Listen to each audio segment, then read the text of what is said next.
Getting a phone call and realizing there's a scammer on the other end is something most of us have experienced. But has somebody ever used your phone number for that scam call? Happened to two local business owners. Here's WAFF 48's McKinley Struther with their story and the shocking response from their providers. My phone just wouldn't stop ringing, and it went like that for hours.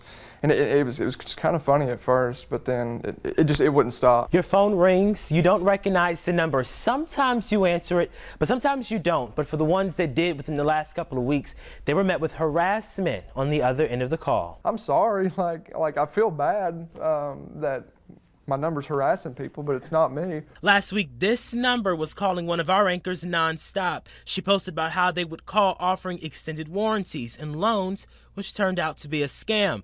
When you would call the number back, it would lead to Greg Banks. People were like sending me text back, like threatening me. So I don't know what was actually being said to them. Verizon said he would have to change his number to resolve the issue, so he did, but fears it will cut deep into his business. The only thing they have for me is that phone number. You know, and nowadays that your cell phone number is like your social security number. You know, it's just tied to you. A tie that's now loose, an eerily similar sentiment shared by another business owner. Hi, this is Rico from the Smartphone Medics. May I help you? Smartphone Medics in Madison also hit with the same spoofing scam. They too called their phone company. They basically told us that there wasn't anything that they could do about it. They said we could file a complaint with the FCC. They were also told they would have to change their number, but with thousands of dollars poured into advertisement, that's out of the question. Now both businesses are left hoping this spoofing scam doesn't leave a lasting effect.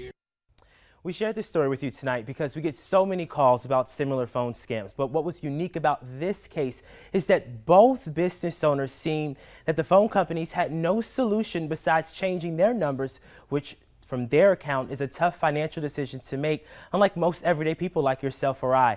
I stopped by some of the major phone companies like Verizon, Sprint, AT&T, and T-Mobile and presented my story. In each case, I was referred to the company's marketing executive. I have not heard back from any of them as of tonight. Liz, almost every manager I spoke to had no clue what this issue is, so it seems we're all vulnerable to be a victim at some point or another. We have certainly gotten those phone calls. Stay with it. Thank you, McKinley.